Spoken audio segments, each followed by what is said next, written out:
Hello class, welcome back बच्चों। लो प्यारे बच्चों, स्टार्ट करते हैं नया लेक्चर। बेटा चर्चा शुरू करने जा रहे हैं कुछ थ्योरेटिकल टॉपिक पर। हम चैप्टर स्टार्ट कर चुके थे क्लासिफिकेशन या ऑर्गेनाइजेशन ऑफ डेटा।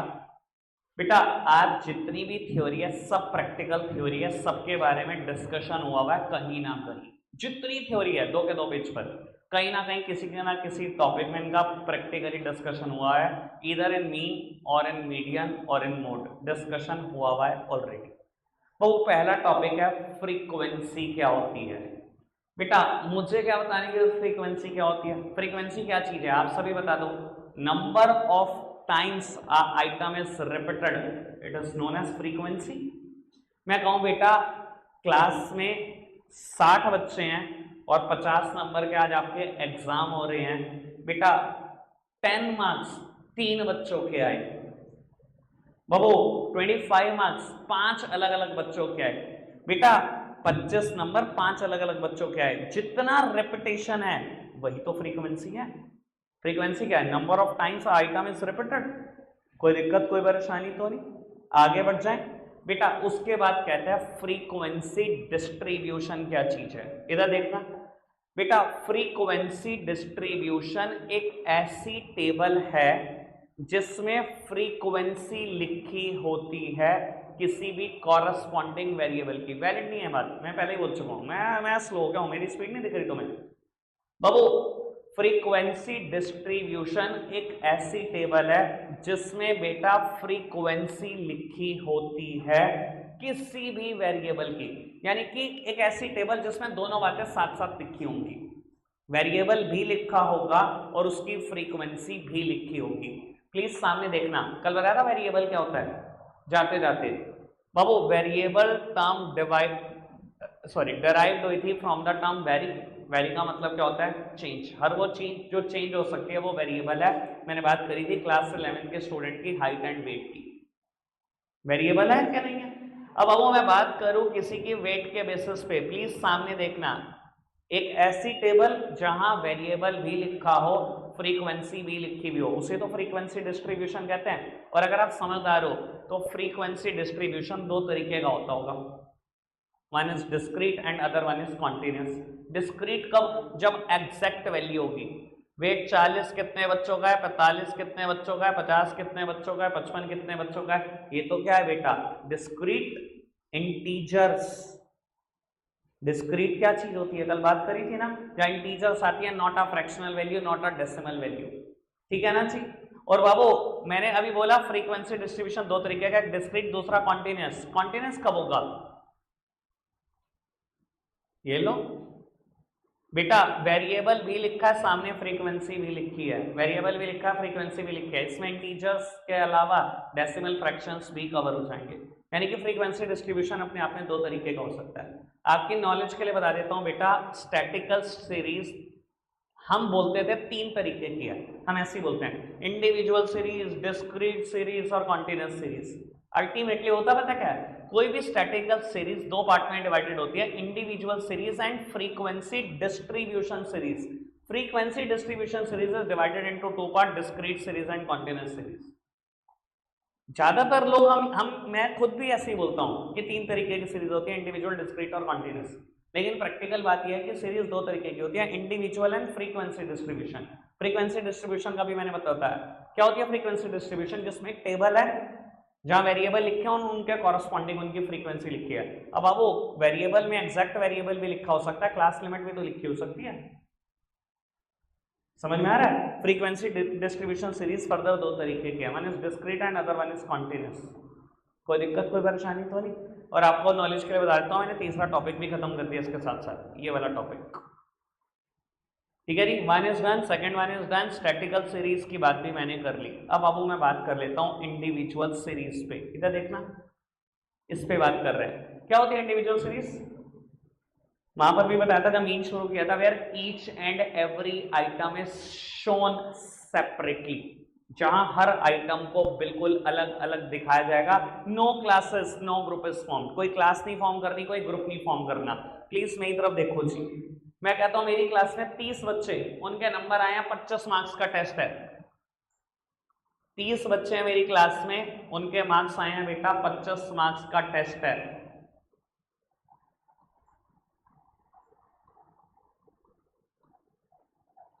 मैंने हर आइटम को सेपरेटली लिख दिया, 30 की 30 आइटम को, कोई ग्रुप नहीं बनाया, कोई कुछ नहीं बनाया बेटा। बाबू इसको क्या बोलेंगे, ये इंडिविजुअल सीरीज है। आपको पता है बेटा इससे मैं कैसे फॉर्म कर सकता हूं discrete series where grouping is formed. मैंने क्या करा बेटा, ग्रुप बनाना शुरू कर दिया कि 16 मार्क्स कितने बच्चों के आए, 17 मार्क्स कितने बच्चों के आए, 18 मार्क्स कितने बच्चों के आए, 19 कितने बच्चों के। बाबू ये क्या कर रहा हूं मैं, इंडिविजुअल सीरीज में हर आइटम को सेपरेटली शो करते हैं। अब 21 नंबर 2 बच्चों के दिखाई दे रहे हैं मेरे को ऑलरेडी। बाबू 24 मार्क्स मुझे दिखाई दे रहे हैं 2 बच्चों के ऑलरेडी, पर मैंने कोई ग्रुप बनाया नहीं। इंडिविजुअल सीरीज वो होती है बेटा जहां हर आइटम को आप सेपरेटली शो करते हो, no grouping is formed. Discrete series क्या होती है बेटा, इसी सीरीज को अगर मैं ग्रुप बनाकर शो करने लगूं तो बेटा वो डिस्क्रीट सीरीज होती है। और अगर इसी चीज को मैं क्लास इंटरवल में शो करने लगूं, ऐसे करने लगूं, 0 से 5 नंबर कितने बच्चों के आए, 5 से 10 कितने के आए, 10 से 15 कितने के आए, 15 से 20 और 20 से 25, खत्म। अगर मैं क्लास इंटरवल में शो करने लग जाऊंगा तो ये कॉन्टिन्यूअस सीरीज हो जाएगी, ठीक है ना। इन दोनों में बेटा हम ग्रुपिंग करते हैं, कॉन्टिन्यूअस हो या डिस्क्रीट, ग्रुपिंग करते हैं या हम ईच एंड एवरी आइटम को सेपरेटली शो करते हैं, ठीक है ना जी। इंडिविजुअल सीरीज फर्दर 2-3 तरीके की है बेटा। बाबू अनऑर्गेनाइज्ड और ऑर्गेनाइज्ड। अनऑर्गेनाइज्ड क्या है बेटा, बाबू रॉ डेटा लिख दिया बस, जैसे मैंने अभी लिखा, ये अनऑर्गेनाइज्ड है। पहले रोल नंबर कितने नंबर है, दूसरे कितने, तीसरे, जैसे जैसे रॉ डेटा आया वैसे ही लिख दिया, ठीक है जी। बाबू इसको ऑर्गेनाइज कैसे कर सकते हैं, 2 रास्ते हैं, one is serial number and other one is magnitude. Please सामने देखते रहना। बाबू सीरियल देखो, ये मैंने 10 बच्चों के मार्क्स लिखे, दिखाई दे रहा है, अनऑर्गेनाइज डेटा है, रॉ डेटा है, जैसा आया वैसे लिख दिया। पहले बच्चे की कॉपी चेक करी, 35 नंबर आए मान लो, लिख दिए, दूसरे क्या 40, तीसरे क्या लिख दिए। बाबू इसको मैं ऑर्गेनाइज भी तो कर सकता हूँ 2 अलग अलग तरीकों से। पहला तरीका सीरियल नंबर के थ्रू ऑर्गेनाइज करना, ये देखना मैंने पहले सीरियल नंबर लिखे और फिर ऑर्गेनाइज कर दिया इन्हीं 5 बच्चों का डेटा जो शुरू के 5 बच्चे हैं, ये तो हो गया सीरियल नंबर के बेसिस पे ऑर्गेनाइज करा। दूसरा होता है मैग्नीट्यूड के बेसिस पे करा। मैग्नीट्यूड क्या होता है, असेंडिंग या डिसेंडिंग ऑर्डर दे देना। मैग्नीट्यूड का मतलब क्या है बेटा, असेंडिंग या डिसेंडिंग ऑर्डर दे दो, ठीक है जी। और जब भी आप असेंडिंग या डिसेंडिंग ऑर्डर देंगे तो इसको बोलेंगे एरे। ये देखो मैंने लिखा भी होगा कहीं ना कहीं, और ये देखो ये है असेंडिंग ऑर्डर और ये दे रहा डिसेंडिंग ऑर्डर, उन्हीं 5 बच्चों के नंबर, ठीक है। इधर देखो पहले मेरी तरफ, इंडिविजुअल सीरीज समझ आई, डिस्क्रीट कॉन्टिन्यूअस समझ में आई। इंडिविजुअल सीरीज कितने तरीके की है, 2, अनऑर्गेनाइज्ड डेटा और ऑर्गेनाइज्ड। अनऑर्गेनाइज्ड क्या है, रॉ डेटा लिखा हुआ है, ये देखो ये लिखा हुआ है रॉ डेटा, ठीक है ना। ऑर्गेनाइज कैसे कर सकता हूँ, 2 तरीके हैं, सीरियल नंबर के थ्रू लिख दो, सीरियल नंबर 1 कितने नंबर है, 2 कितने, 3 कितने, 4 कितने, ये ऑर्गेनाइज होना शुरू हो गया। दूसरा होता है मैग्नीट्यूड के बेसिस पे बेटा ऑर्गेनाइज कर सकते हो। मैग्नीट्यूड मतलब असेंडिंग और डिसेंडिंग ऑर्डर। जब भी असेंडिंग ऑर्डर या डिसेंडिंग ऑर्डर में कन्वर्ट करेंगे क्या बोलेंगे, एरे। कोई दिक्कत तो नहीं बाबू। अब मुद्दा आता है डिस्क्रीट सीरीज का। ऑल्दो मैं सब कुछ बता चुका हूँ, एक आधी बात फिर भी करूंगा आपके साथ। बाबू डिस्क्रीट सीरीज में जब भी बांटेंगे किसी सीरीज को उसे बोलेंगे फ्रीक्वेंसी एरे। इंडिविजुअल सीरीज को एरे, इसको बोलेंगे फ्रीक्वेंसी एरे। बाबू पहली और दूसरी बात पढ़ना,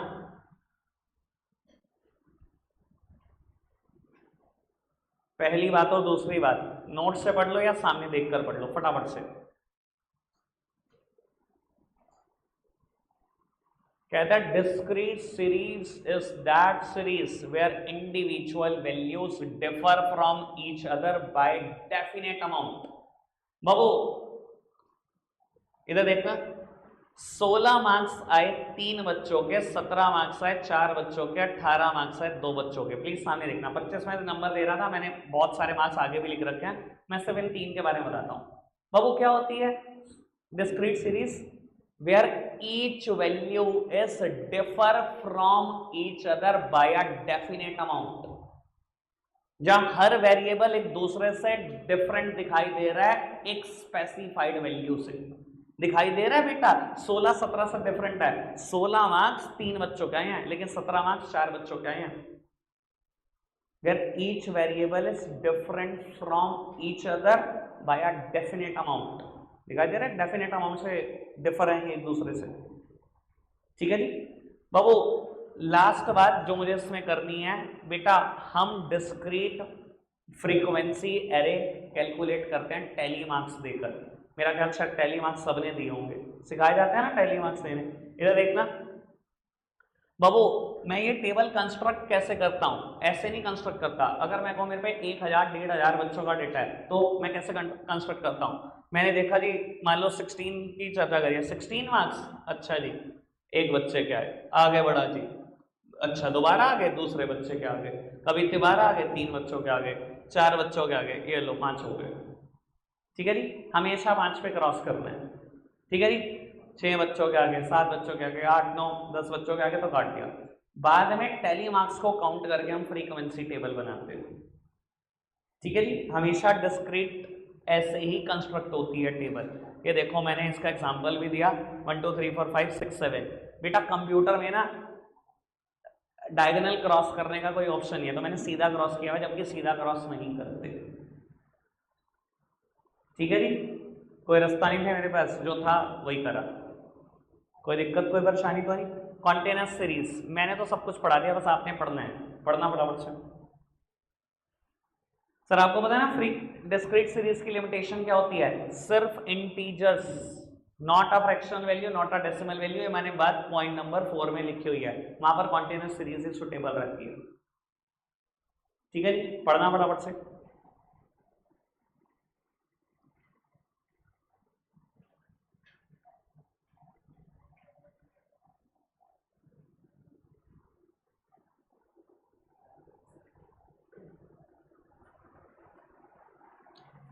Have done? Continuous सीरीज की लास्ट बात, here classes are framed without any break from beginning to end। Sir ऐसी तो होती है क्लासेस फ्रेंड, क्लास में 50 मार्क्स का पेपर हुआ है, 0 to 10 मार्क्स कितने बच्चों का है, 10 से 20 कितने का है, 20 से 30, 30 से 40, 40 से 50, ऐसी तो क्लासेस फ्रेम होती है। तो बाबू वो यही बताने की कोशिश कर रहा है, यहाँ पर क्लासेस फ्रेम करनी पड़ेंगी आपको बिगिनिंग से लेकर एंड तक। ठीक है जी, अब आपको कुछ बातें हैं जो कॉन्टिन्यूअस सीरीज में इस्तेमाल होती हैं, इंपॉर्टेंट टर्म्स, सबको सब कुछ पता है, बस मैं क्लियर कर रहा हूँ। क्लास क्या होती है बेटा, सबसे पहली टर्म लिखी है क्लास क्या होती है, group of number in which items are placed. ये ग्रुप ऑफ नंबर ही तो है, 0 से लेकर 9.5 तक नंबर यहीं आएंगे, 10 कहां जाएगा, एक्सक्लूसिव सीरीज है ना। ठीक है, मानते हो क्लासेस क्या होती है, ग्रुप ऑफ नंबर है। बाबू फिर क्या पूछता है आपसे, क्लास लिमिट क्या होती है बेटा, class limit lowest value of the class, highest value of the class, it is known as lower class limit, it is known as higher class limit. इसको रिप्रेजेंट करते हैं L1 से, इसको L2 से। ये तो होती है class limit, lower value of the class and the highest value of the class, यही तो होती है बेटा, ये L1 ये L2, क्लास लिमिट समझ में। फिर आपसे पूछता है क्लास इंटरवल क्या होता है बेटा, difference between the higher class limit and the lower class limit is known as class interval, it is represented by I और C।